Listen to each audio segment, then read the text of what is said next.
여러분 안녕하세요. 지난 시간에 우리 철도안전법 다 끝냈죠. 자, 철도안전법을 1장서부터 9장까지 다 살펴봤는데 여러분 어떠세요? 머릿속에 좀 그려지나요? 안 그려지신다고요? 당연히 안 그려지죠. 자, 법인데요. 법은 어때요, 여러분? 제가 몇 번씩 강조하죠. 읽고 또 읽고 읽고 또 읽고 한 처음에 5번에서 10번까지 읽어도 이해가 안 될 때가 있어요. 저도 그랬어요. 저도 그랬는데 이게 뭔 말이야. 또 그 말이 그 말 같고. 근데 어느 순간 장별로 따로따로 보고 또 장별로 또 요약을 보고 그리고 또 문제를 또 보고 죄송합니다. 그러다 보니까 이제 조금 감이 오더라고요. 그리고 우리가 사실은 그 철도 차량 운전면허 철도 관련법 그렇죠. 제1과목인 철도 관련법을 잘 고득점을 받기 위한 또 그런 또 목적도 가지고 있잖아요. 왜냐하면 철도 관련법은 어때요? 과락이 다른 과목에 비해서 상당히 높죠. 60점입니다. 그래서 여러분 선배들도 철도 차량 운전면허 시험을 볼 때 철도 관련법 과락 때문에 그렇게 부담을 갖고 준비를 하곤 하더라고요. 또 특히나 평균 점수 88점을 받고도 떨어진 친구가 있었어요. 5개 과목 평균 점수. 그러니까 철도 관련법이 과락 55점이었고 나머진 전부 다 90점대를 받았더라고요. 그래서 다들 얘는 뭐 그냥 뭐 합격은 따놓은 당상이다 했는데 그렇게 법을 공부하는 걸 싫어했었어요. 그러니까 부담스러우니까 자꾸 손이 안 가나 봐요. 근데 이제 고득점으로 떨어지고 나서 이제 정신을 바짝 차렸죠. 그래서 그 다음에는 합격했는데 그때도 뭐 한 7, 80점대? 상당히 또 좋은 점수 받았어요. 왜냐하면 문제라고 하는 것이 기출 문제가 계속 반복되고 있으니까 그 문제 유형만 잘 파악하면 60점 이상 받는 거는 뭐 여러분들도 충분히 가능합니다. 그러니까 정신 바짝 차리고 자, 철도안전법 많이 공부하시기 바라고요. 그리고 또 중요한 것은 철도안전법만 있는 것이 아니라 철도관련법이라고 하는 과목 자체가 철도안전법 플러스 철도 차량 운전 규칙 플러스 그리고 또 도시철도 운전 규칙 플러스 또 한 2개의 지침, 뭐 교육에 관한 지침, 보고에 관한 지침 이런 것도 포함이 되니까 여러분들 철도 관련법만큼은 꼼꼼하게 봐주시기 바라고 그리고 시험은 뭐 당연히 여러분들 통과해야 되니까 시험을 통과하고 그리고 철도 운영 기관이나 이제 철도 산업 현장에 가게 되면 철도 안전법에 관련된 많은 내용들을 실제로 여러분들이 접하게 될 겁니다. 그래서 안전법에 대한 여러분들이 그 지식을 얼마나 머릿속에 가지고 있느냐에 따라서 또 적응하는 게 달라지니까 여러분 많이 공부하시기 바랍니다. 발을 정자 써가면서 읽는다는 거 꼭 명심하시기 바랍니다. 자, 그럼 본격적으로 이번 시간에는 철도 차량 운전 규칙 들어가도록 할게요. 자, 철도 차량 운전 규칙입니다. 잠시만요. 자, 철도 차량 운전 규칙 국토교통부령이죠. 국토교통부령이고 자, 2021년 10월 26일자로 일단 이제 개정이 됐습니다. 그 이후에는 아마 개정되지 않은 것 같아요. 이대로 진행하도록 하겠습니다. 자, 모든 법이나 규칙에는 이제 총칙이 나오는데 그 총칙에 이 법의 목적, 제정 목적, 이 규칙의 제정 목적이 나옵니다. 자, 목적. 이 규칙은 철도안전법 제39조의 규정에 의해서 열차의 편성, 철도 차량의 운전, 신호 방식 등 철도 차량의 안전 운행에 관하여 필요한 사항을 목적으로 한다. 자, 이게 바로 뭐예요? 철도안전법 제39조 철도 차량의 운행이었잖아요. 근데 법으로 전부 다 명시하기에는 너무나 많으니 또 어때요? 법은 그냥 선언적인 내용만 접하고 나머지 세부적인 사항은 관련 부서의 국토교통부령으로 빠지잖아요. 시행 규칙으로. 그래서 이 39조를 딱 떼어내서 철도 차량 운전 규칙으로 철도 차량 운행에 안전한 운행에 관해서 필요한 사항을 정한 것을 목적으로 하고 있습니다. 이해되시죠? 자, 그다음에 정의입니다. 정의. 자, 모든 용어의 정의는 여러분들은 빠싹하게 다 기억하시고 암기하시고 또 이용하실 줄, 활용하실 줄 아셔야 됩니다. 자, 이 규칙에서 사용하는 용어의 정의입니다. 자, 정거장이라 함은 정거장이라 함은 여객의 승강, 그다음에 화물의 적하, 열차의 조성, 열차의 교행 또는 대피를 목적으로 사용하는 장소를 말한다. 자, 정거장에는 여객의 승강, 여객의 이용시설 또 편의시설을 전부 다 포함합니다. 포함. 중요합니다. 포함합니다. 여객 이용시설, 편의시설을 포함한 여객이 타고 내리고 여객의 승강, 화물의 적하, 그리고 이런 두 개를 중점적으로 하는 장소가 어디입니까? 역이죠, 역. 자, 정거장은 역, 신호장, 조차장 이렇게 세 가지로 구성이 되어 있잖아요. 정거장은 역. 그러니까 여객의 승강, 화물의 적하를 하는 곳. 그다음에 조차장은 열차의 조성을 하는데 조성이 뭐냐? 철도 차량을 연결하거나 분리하는 작업을 조성이라고 합니다. 이판은 뭐예요? 이판. 철도 차량을 연결하거나 분리하는 작업, 그리고 또 전선하는 작업. 이 일련의 작업들을 이판이라고 하죠. 이판. 그래서 이 열차의 조성을 하는 장소가 어디죠? 조차장이죠. 조차장. 우리나라의 조차장은 몇 개 있다? 두 개. 어디? 우리 옆 동네에 있는 제천조차장, 그 다음에 대전에 있는 대전조차장. 그래서 아마 열차 조성을 하는 그 양수에 비하면 아마 제천조차장이 대전조차장보다 훨씬 많을걸요. 훨씬 입판량이 훨씬 많은 걸로 알고 있습니다. 자, 그리고 열차의 교행 또는 대피를 목적으로 사용되는 장소. 열차 또는 대피를 목적으로 하는 곳이 어디예요? 신호장이죠. 신호장. 신호소가 아닙니다. 신호소가 아니고 신호장입니다. 그래서 정거장에는 역, 조차장, 신호장. 한번 써볼까요? 써볼게요. 자, 정거장에는 역, 조차장, 신호장 이렇게 구성되어 있죠. 여러분 이게 펜이 이게 뭡니까? 이 펜이 이제 이 촉이 좀 잘 안 먹어가지고 글씨가 예쁘게 안 나옵니다. 이해해 주십시오. 저 원래 악필 아닙니다. 이해해 주십시오. 자, 이렇게 해서 정거장은 여객의 승강, 화물의 적하, 열차의 조성, 그리고 열차의 교행 또는 대피를 목적으로 사용되는 장소를 말한다. 그러나 이제 여객의 승강 같은 경우 여객 이용시설, 편의시설을 포함한다. 제외한다 아닙니다. 포함합니다. 자, 이거 꼭 기억해 두시고. 자, 본선입니다. 본선. 자, 본선이라 함은 열차 운전에 상용하는 선로를 말한다. 열차 운전에 상용하는 선로. 그것이 바로 본선입니다. 본선. 그럼 측선은 본선이 아닌 선로를 말합니다. 자, 그러니까 역에서도 정거장에서도 많은 선로가 이렇게 배열되어 있잖아요.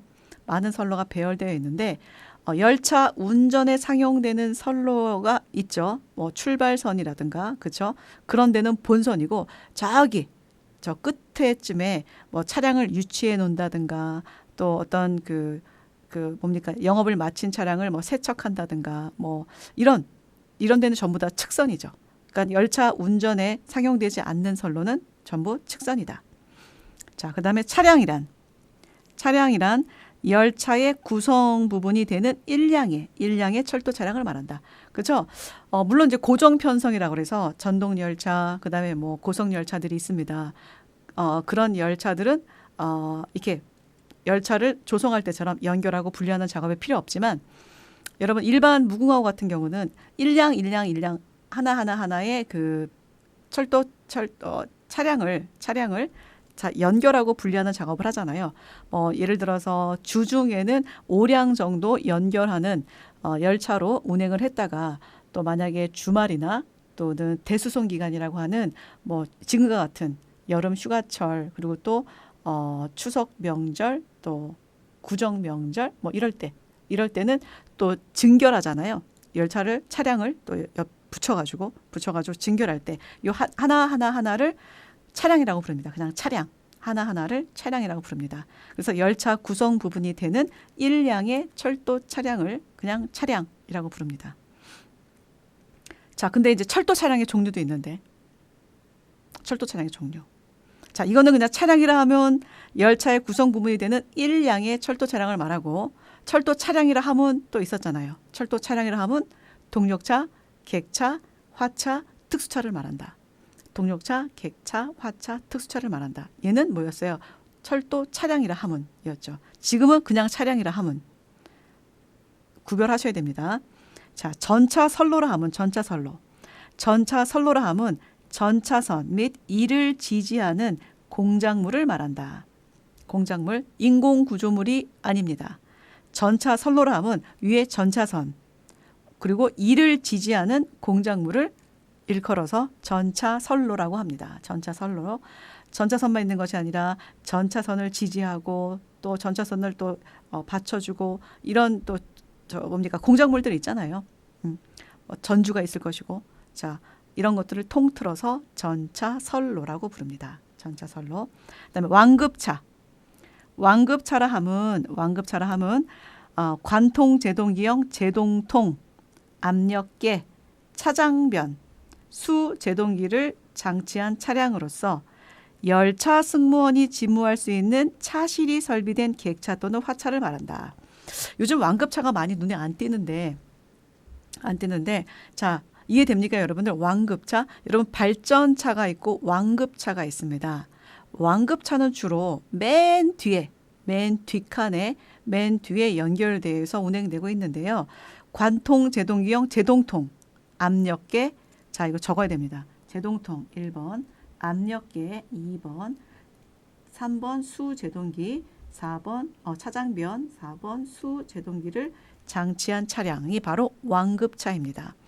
완급차 같은 경우는 예전에 보면은 왜 화물 열차를 뭐 28량 또는 30량씩 연결해서 갈 경우 그 화물 열차가 굉장히 좀 중요한 뭐 화물이다 할 때는 완급차가 항상 맨 뒤에 달려서 그 안에 화물 차장이라고 불렀었는데 차장이 승무를 합니다. 그 안에서 승무를 하고 뭐 이 안에 이 완급차가 제동통 압력계 차장변이라고 하는 것은 대부분 이제 그 제동변 그 공기의 흐름 공기관 거기를 말하는데 만약에 이례적인 상황이 발생한다 그러면 뒤에서 차장변을 땡겨서 급 비상제동을 비상제동이 체결될 수 있도록 그렇게도 했었어요. 그런 업무도 했었어요.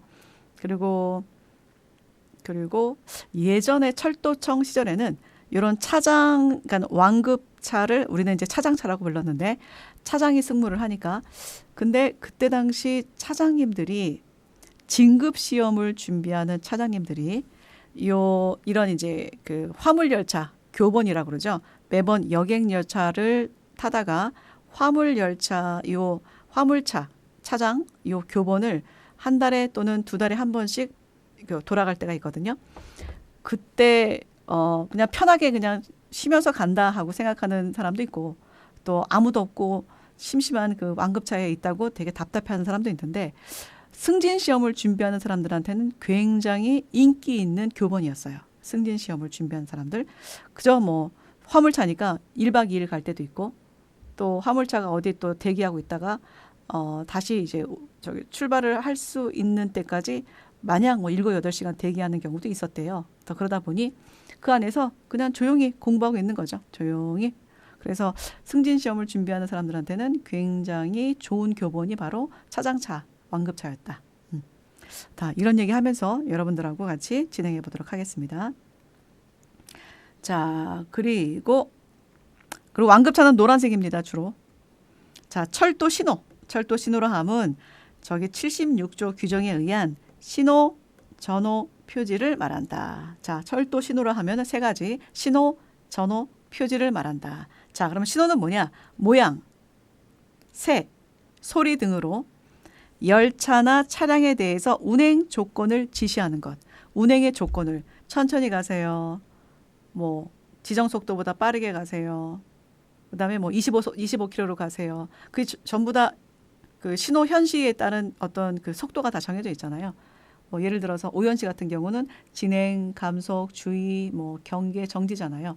정지 하고 있다가 신호가 경계가 나면 25km, 65km, 105km 또 허용 속도 다 이렇게 진행하잖아요. 자, 그렇듯이 신호는 운행의 조건을 지시합니다. 운행의 조건을 25km로 가세요. 105km로 가세요. 65km로 가세요. 45km로 가세요. 운행의 조건을 지시해주고 전호는 모양색, 소리 등으로 관계 직원 상호 간의 의사를 표시하는 것. 이것이 바로 전호입니다. 기관사와 수송원 간에 또 뭐 기관사와 역장 간에 또 이렇게 관계 직원들끼리의 의사소통이 바로 뭐다? 전호다. 전호다. 그다음에 표지는 모양, 색 등으로 물체의 위치, 방향, 조건 등을 표시합니다. 표지는 물체의 위치, 방향, 조건 등을 표시합니다. 그래서 뭐 정거장역 구내를 보면 뭐 차량 정지 표지, 그다음에 뭐 열차 정지 표지도 있죠. 열차 정지 표지, 정거장 경계 표지, 뭐 차량 접촉 한계 표지, 뭐 여러 가지 표지들이 있죠. 그 표지들이 물체의 위치, 방향, 조건 등을 표시합니다. 자, 진행 지시 신호로 하면 진행 지시 신호. 자, 진행을 지시하는 신호, 진행 지시 신호라 하면 진행 신호, 감속 신호, 주의 신호, 경계 신호, 유도 신호, 차내 신호. 즉 정지 신호를 제외합니다. 차내 신호도 이제 정지 신호가 있으니까 정지 신호를 제외하고 또 차량의 진행을 지시하는 신호를 말한다. 그러니까 이 진행 지시 신호에는 정지 신호는 없고요. 이판 신호도 없습니다. 자, 진행 지시 신호는 뭐냐? 움직이면 다 진행 지시 신호예요. 움직이면 모두 진행 지시 신호라고 이해하시면 됩니다. 그래서 진행 지시 신호는 진행 신호하고 달라요. 진행을 지시하는 신호는 진행도 있죠. 움직이면 되니까 진행도 있죠. 감속도 있죠. 주의도 있죠. 경계도 있죠. 유도도 있죠. 차내도 있죠. 다 있는데 정지와 이판만 없거든요. 정지와 이판. 그렇죠. 진행을 지시하는 신호인데 정지 신호는 움직일 수 없잖아요. 그렇죠. 근데 이판 신호는 움직일 수 있는데 진행 지시 신호에는 포함되지 않아요. 자, 그렇듯이 진행을 지시하는 신호와 진행 신호는 다르다. 진행을 지시하는 신호는 움직이면 전부 다 진행을 지시하는 신호다. 그렇게 이해해 주시기 바랍니다. 자, 폐색이라 하면 폐색. 굉장히 철도에서는 굉장히 중요한 개념이죠. 폐색. 일정 구간에 동시에 둘 이상의 열차를 운전시키지 않기 위해서 그 구간을 하나의 열차의 운전에만 점용시키는 것을 말한다. 폐색. 자, 열차라고 하는 특히 이제 철도라고 하는 큰 개념에서 자동차와 다른 거는 어때요? 자동차는 1차선, 2차선, 3차선, 4차선 이런 큰 도로에서 고속도로에서 내가 좀 빨리 가고 싶으면 차선을 변경하고 그다음에 추월선도 있고 그렇죠? 그러나 열차는 어때요? 정해진 선로 위에서만 움직일 수 있잖아요. 그러다 보니 앞에 열차에 추돌을 할 수도 있고요. 그다음에 신호체계가 단선에서 신호체계가 원만하지 않으면 또 맞은편에 오는 열차와 충돌할 수도 있고요. 그래서 열차라고 하는 개념은 자, 안전한 그런 블록을 만들어 줘야 돼요. 그래서 이 구간에는 동시에 둘 이상의 열차가 들어올 수가 없어요. 한 개의 열차만 다닐 수 있도록 이렇게 안전장치로 보호해 주고 있는 거예요. 그거를 이제 궤도회로라고 하는데 그래서 그 구간을 하나의 열차만 운전시키도록 만든 구간을 폐색 구간 그리고 뭐 운전 허용 구간 뭐 이렇게도 말을 해요. 그래서 폐색 구간에는 1개 열차만 운행할 수 있고 자동차와 달리 내 마음대로 뭐 선로를 변경하거나 내 마음대로 또 이제 자동차로 치면 그쵸 차선을 변경할 수가 없는 그런 시스템이니 앞에 가는 열차하고의 안전거리를 확보하는 것이 굉장히 중요하다. 그래서 여러분들 왜 지하철 타시면 손님 여러분께 안내 말씀드리겠습니다. 우리 열차는 앞서가는 열차와의 안전거리 확보를 위해서 천천히 운행하고 있습니다. 뭐 이런 방송도 나오잖아요. 그게 바로 그 말입니다. 자, 전동차 같은 경우는 뭐 1분 30초, 2분에 한 대씩 막 열차가 운행되다 보니까 열차가 지연되면 저 앞에 선행 열차의 저 뒷단이 다 보여요. 이렇게 다 보입니다. 다 보이기 때문에 뒤에서 추돌하면 안 되니까 천천히 신호 체계를 가지고 또 안전하게 안전거리 확보를 하면서 운행되고 있습니다. 자, 구내 운전입니다. 구내 운전. 구내 운전이라 함은 정거장 내 또는 차량 기지 내에서 입판 신호에 의하여 열차 또는 차량을 운전하는 것을 말한다. 자, 구내 운전입니다. 자, 구내 운전. 정거장 구내에서만 왔다 갔다 하는 거죠. 본선을 나가는 것이 아니라. 그러니까 구내 운전에서는 어때요? 신호가 입판 신호에 의해서만. 우리 왜 영주역 같은 데 나가면 키 작은 신호기들 있잖아요. 그런 애들이 전부 다 입판 신호인데, 자, 구내 운전은 입판 신호에 의해서만 움직입니다. 자, 우리가 알고 있는 뭐 출발 신호, 뭐 장내 신호, 뭐 폐색 신호 아닙니다. 입판 신호기에 의해서만 움직입니다.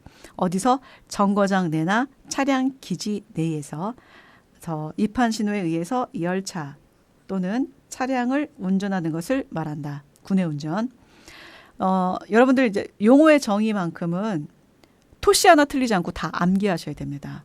이게 가끔씩 뭐 열차를 차량으로 바꾸고 그다음에 뭡니까? 한 글자씩 바꿔놓는 경우가 있거든요. 그럴 때는 진짜 저도 찾기 힘들어요. 다 맞는데 뭐가 틀리다는 거지? 뭐 이렇게 되는 경우도 있어요. 그래서 용어의 정의만큼은 여러분들 빠삭하게 암기하셔야 됩니다. 자, 여기서 입판이라 하면 사람의 힘에 의하거나 동력차를 사용하여 차량을 이동하고 연결하고 분리하는 작업을 말한다. 자, 아까 조성에 보면은 철도 차량을 여기 보시죠. 여기 조성에 보면은 철도 차량을 연결하거나 분리하는 작업을 말한다. 이게 조성이고요. 이 조성 플러스 이동. 그러니까 2번 선에 있는 걸 저기 4번 선으로 이동한다든가. 이제 저는 아까 전선이라고 선을 바꾼다. 전선이라고 표현을 했는데, 그러니까 이 판이 더 큰 개념이죠. 이 판 안에 조성이 들어가 있는 겁니다. 자, 이 판은 이동하고 그다음에 분리하고 연결하고 이런 작업들을 하는 것이 입판이다. 입판. 근데 사람의 힘에 의하거나 동력차를 사용해서 이렇게 되어 있는데 지금 사람의 힘에 의한 인력 입판은 거의 사라졌어요. 거의 사라지고 돌방 입판도 거의 안 나고 지금은 그냥 동력차를 사용해서 입판 기관차가 따로 있거든요. 4,000대 동력차를 사용해서 차량을 이동하고 연결하고 분리하는 작업을 우리는 입판이라고 합니다. 입판. 폐색 입판, 철도에서는 뭐 그냥 기본적인 언어죠. 기본적인 용어죠. 기본적인 용어.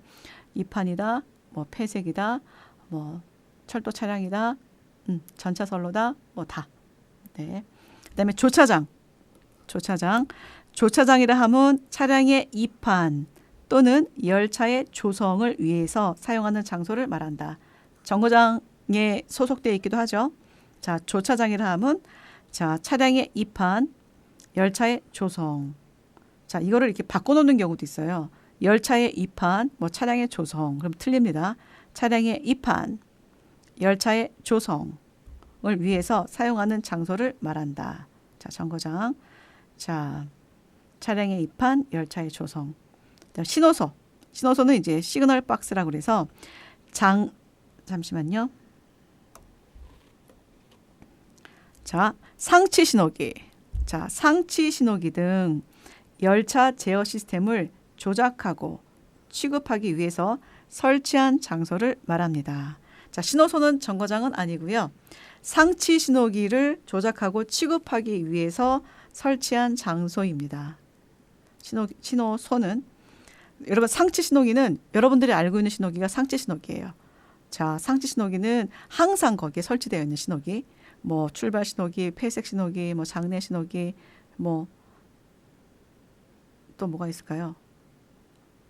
뭐 유도 신호기, 뭐 어모 신호기, 뭐 이런 등등.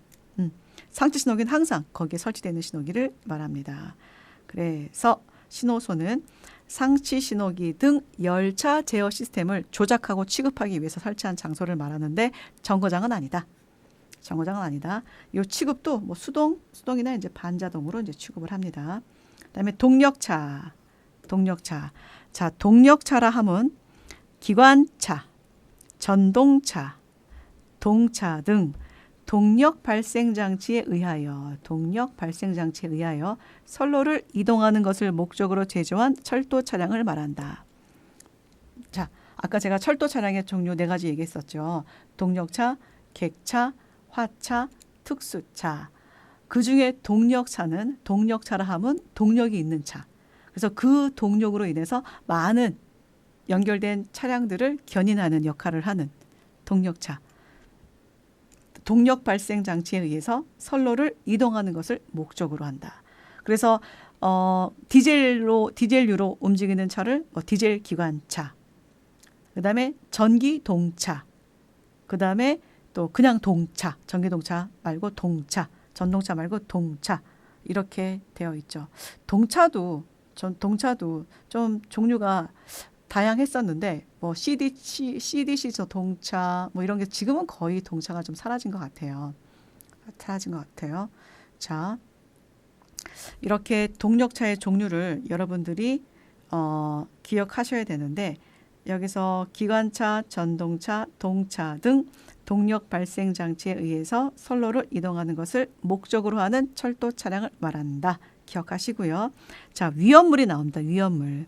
우리가 지난 시간에 배운 철도 안전법 제44조에 보면 위험물, 그러니까 43, 42, 43, 44를 여러분 같은 묶음으로 이해하시라고 그랬어요.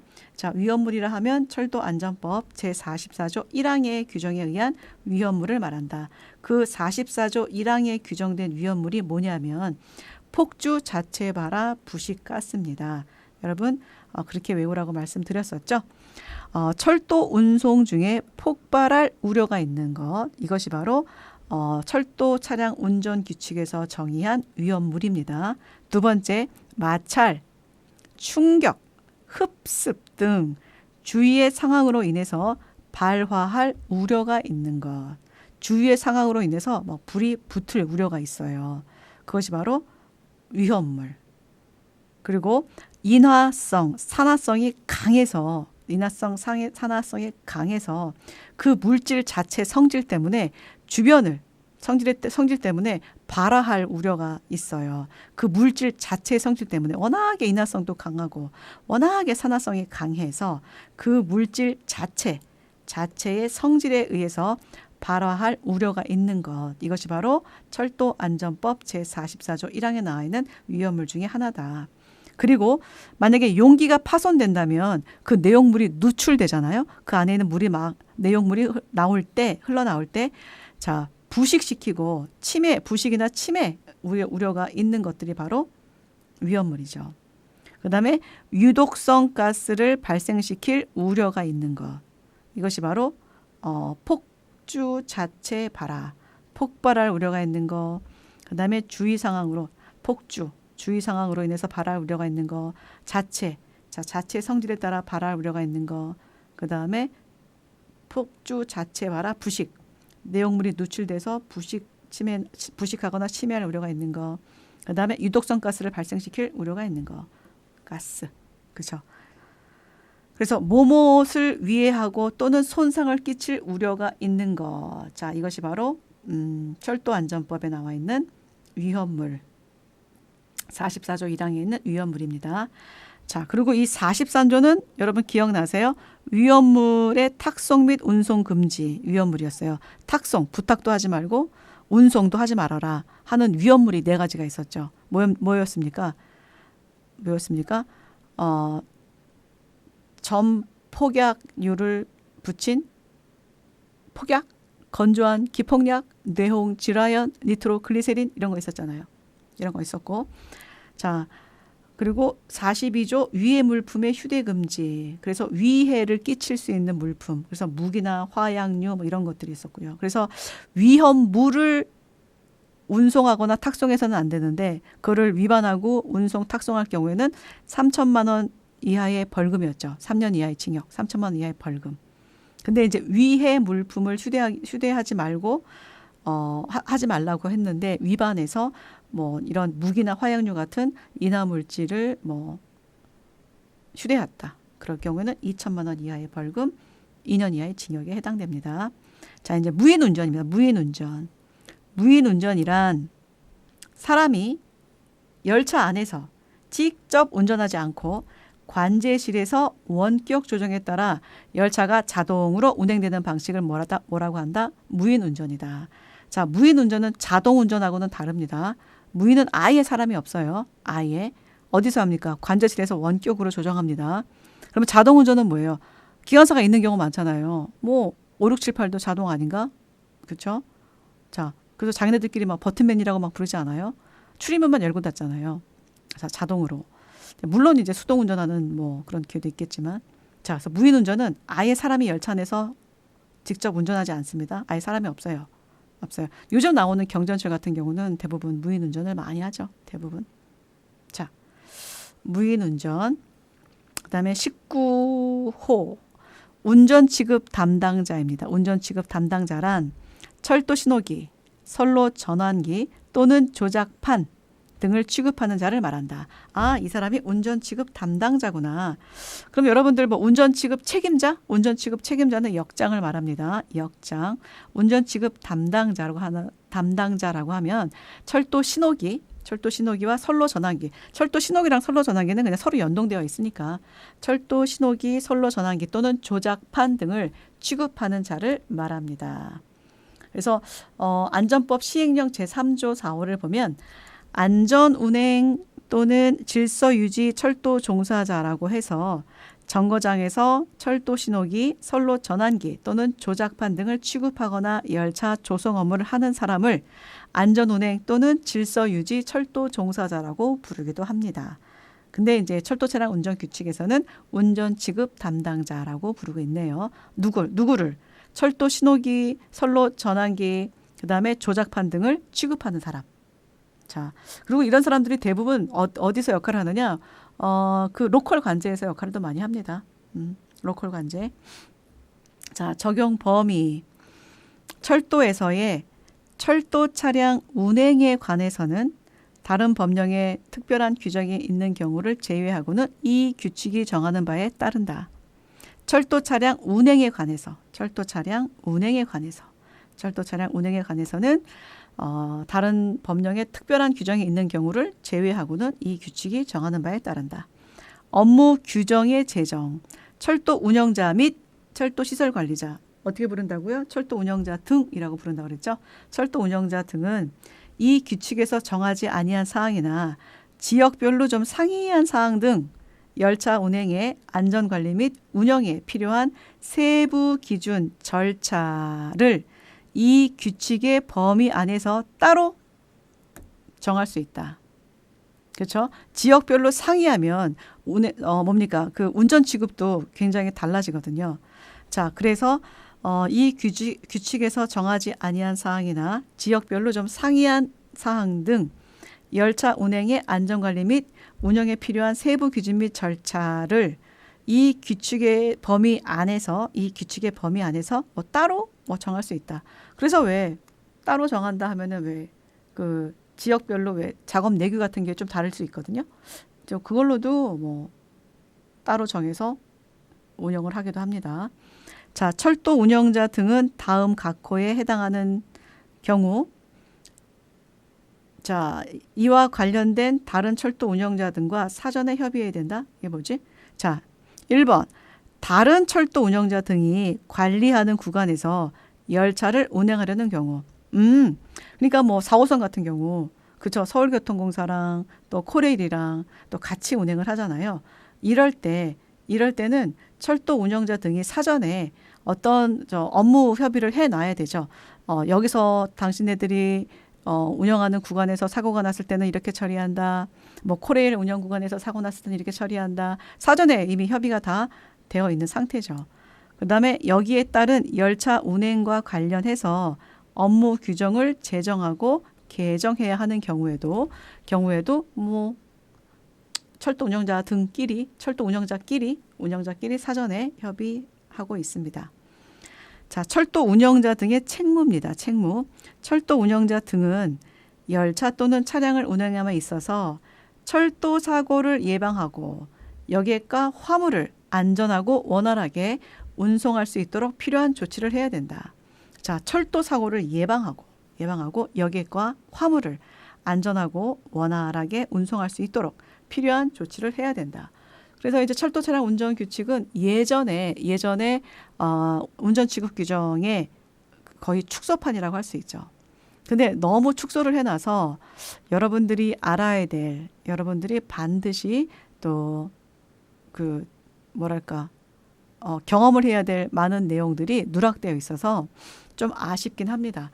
그냥 그저 철도 관련법의 일환으로 시험 문제만 이제 집중하는 그런 공부를 해왔다면 여러분들이 현장에 나가서 여기 이렇게 철도 운전과 관련된 철도 운전과 철도 차량 운행과 관련된 이런 다양한 이제 사례들을 만날 때 건건이 여러분들이 굉장히 힘들 수가 있어요.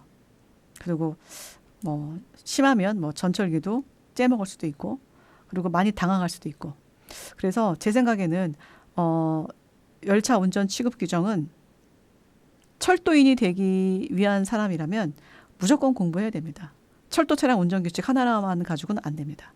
꼼꼼하게 무조건 보셔야 됩니다. 그래야 여러분들이 현장에 나가서 덜 당황하고 또 이례적인 상황에 대한 대처도 충분히 할 수가 있습니다. 근데 그렇게 따로 철도 열차 운전 취급 규정을 따로 배울 수 있는 데가 거의 없는 것 같은데 그렇습니다.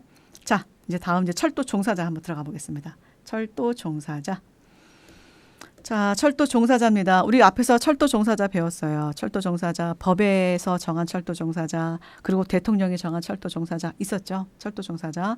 자, 철도 종사자 중에 우리가 기관사, 그 다음에 또 뭐가 있었죠? 관제사, 여객 승무원, 여객 영무원, 철도 운행 안전 관리자, 작업 책임자 이런 사람들을 법에서 정한 철도 종사자였고 또 그 나머지는 대통령이 정한 철도 종사자.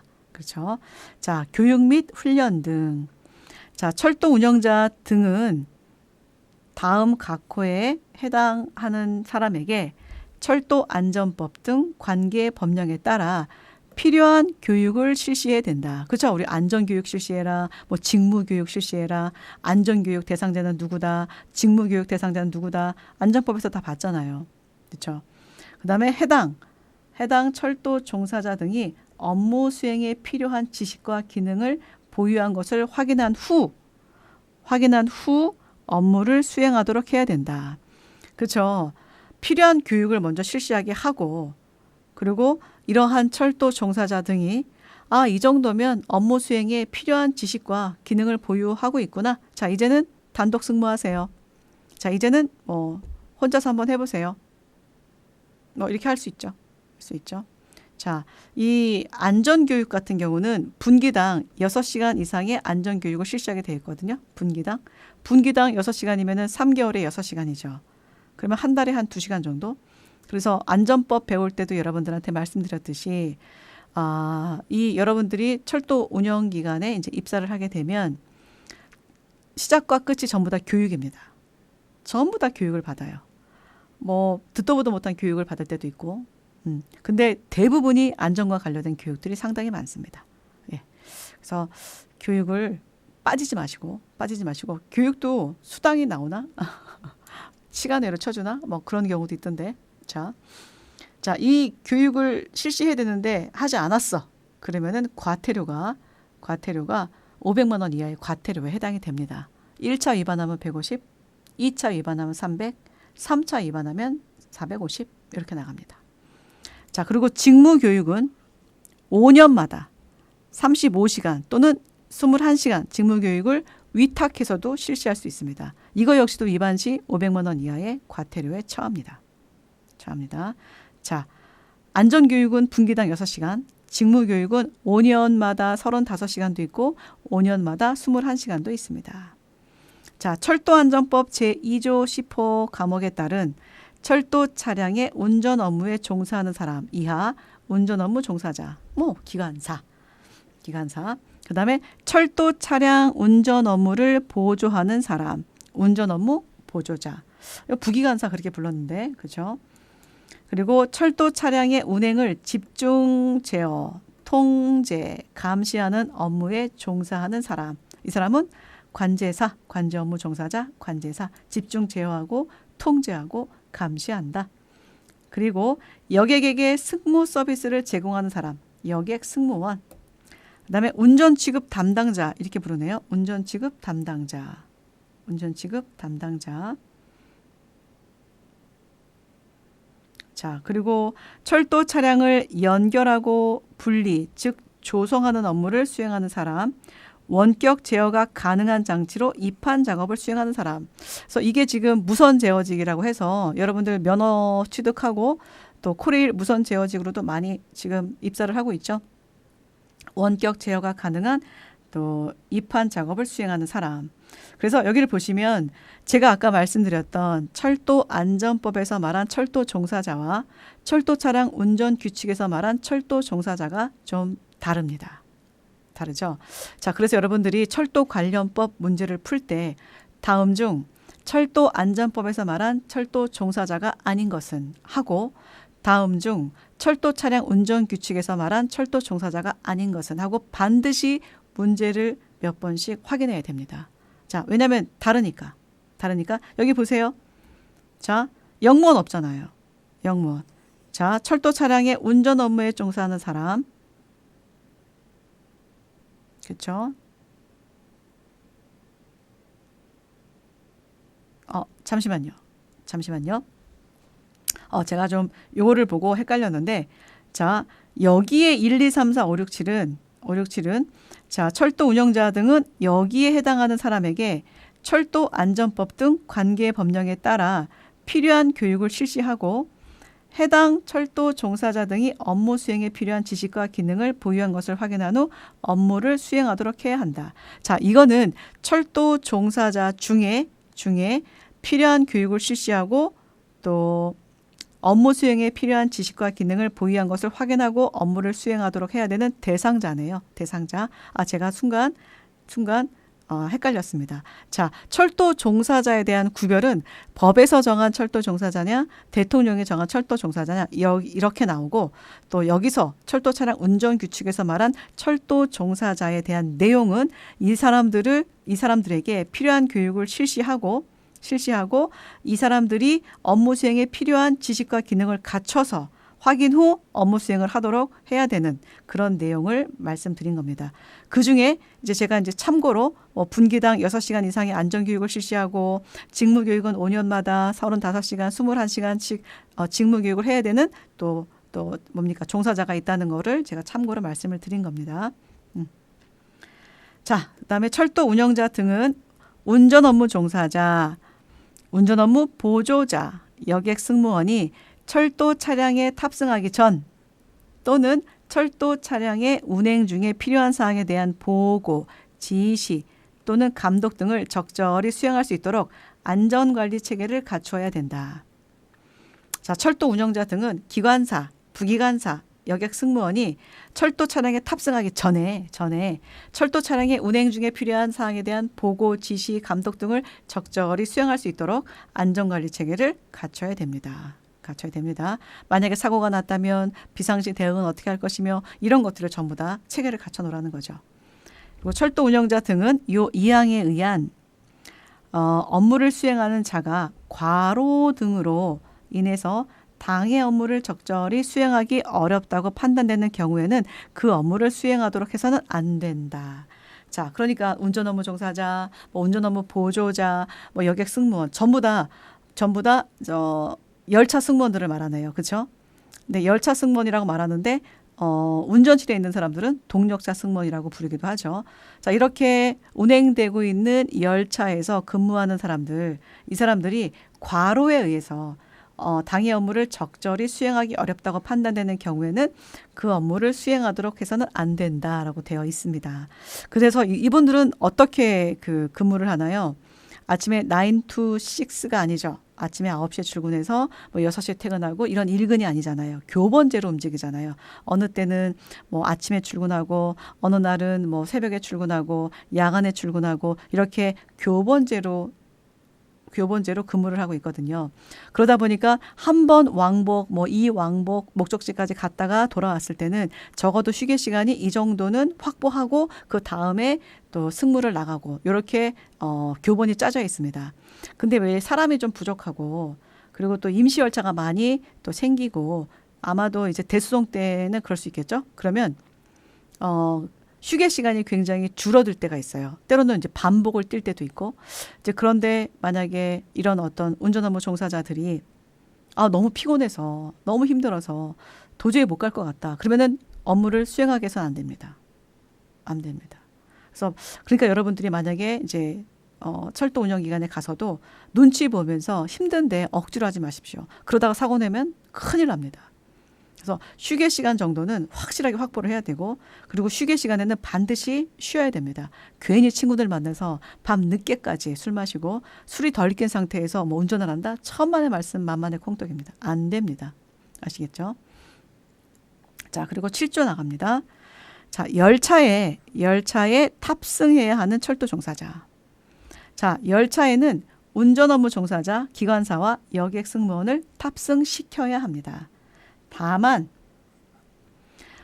해당 선로의 상태, 그 다음에 열차에 연결되는 차량의 종류, 철도 차량의 구조 및 장치 수준 등을 고려하여 열차 운행에 안전에 지장이 없다고 인정되는 경우에는 운전 업무 종사자 외에 다른 종사자를 탑승시키지 않거나 인원을 조정할 수 있다. 아이고, 이놈의 7조 때문에 철도 차량 운전 규칙 이 7조로 인해서 단독 승무를 가능하게 한 겁니다.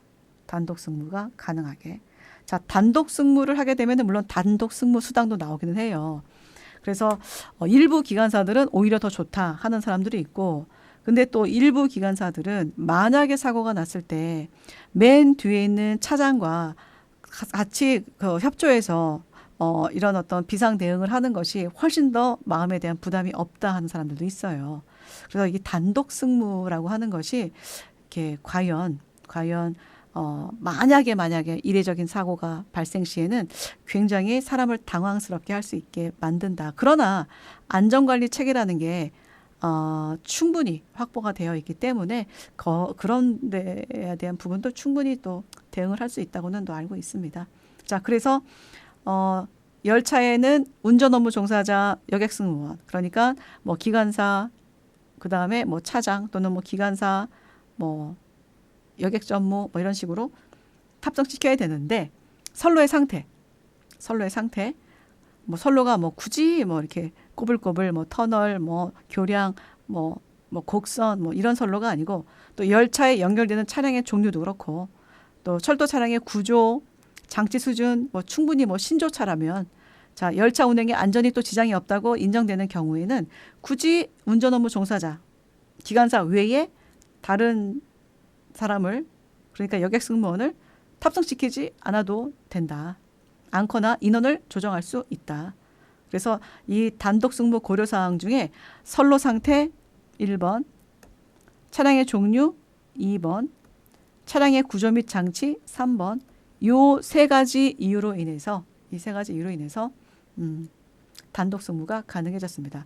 왜 이제 신조차면서 뭐 8량도 아니고 10량도 아니고 4량밖에 안 되는 그런 전동차 신조 차량이라면 굳이 뒤에 차량에 탈 필요도 없죠. 그다음에 이 차량의 종류, 차량의 구조 장치가 또 100% 충분히 이제 뭡니까 뒤에까지 전부 다 뭐 확인이 가능하고 그다음에 이제 자동 운전도 가능하고 뭐 이럴 때는 굳이 뒤에 차량을 태울 필요가 없겠다 하고 또 사측에서 판단할 수도 있죠.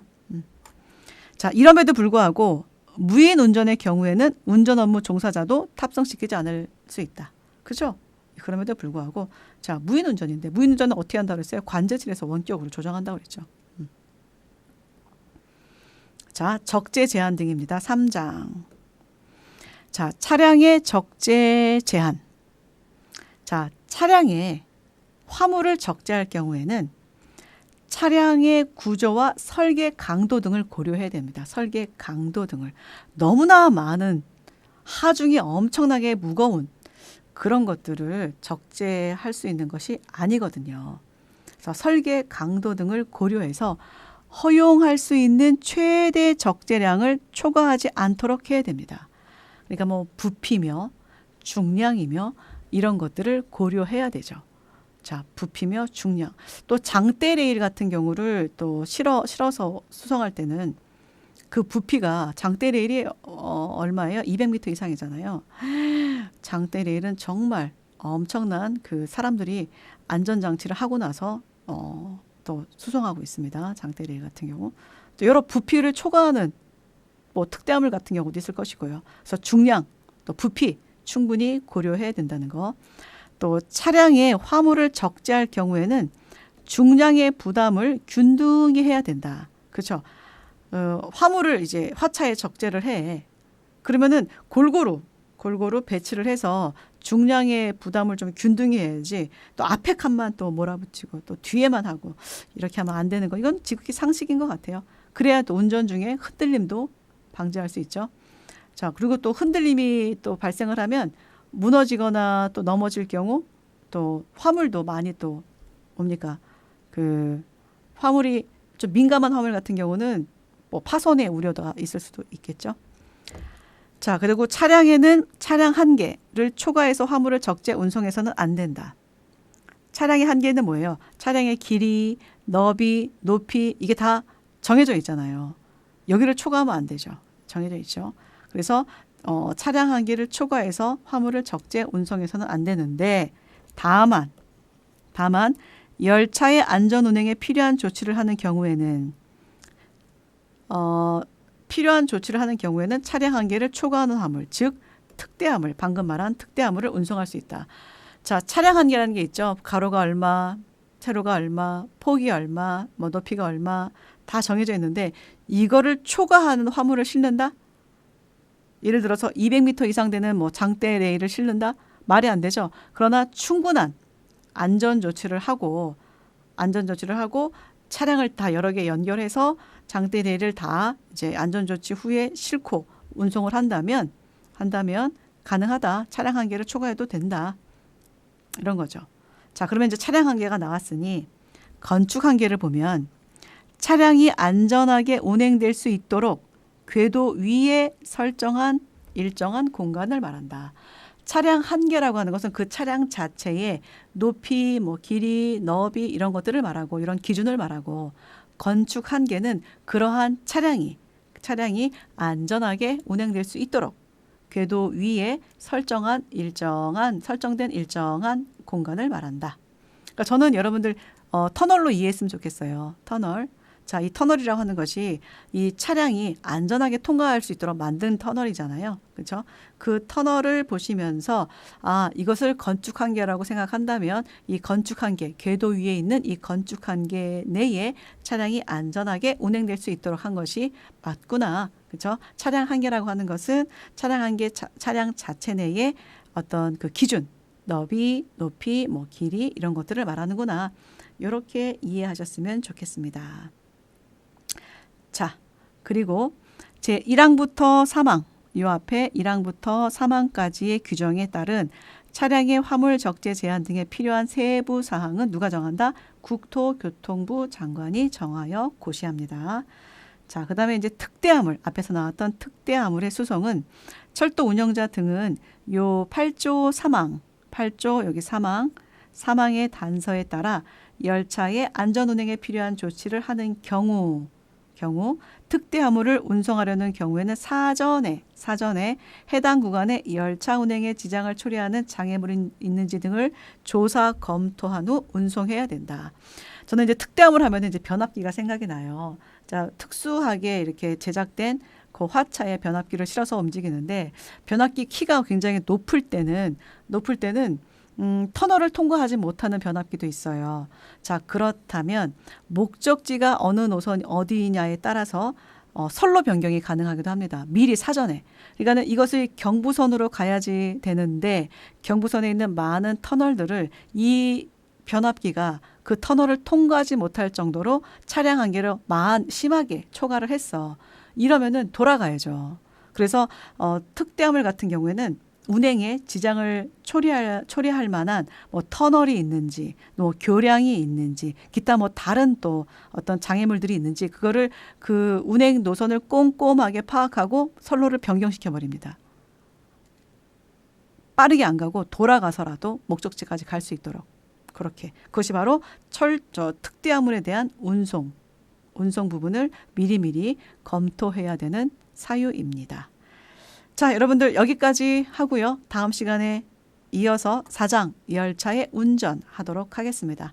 1시간 동안 수고 많으셨습니다. 감사합니다.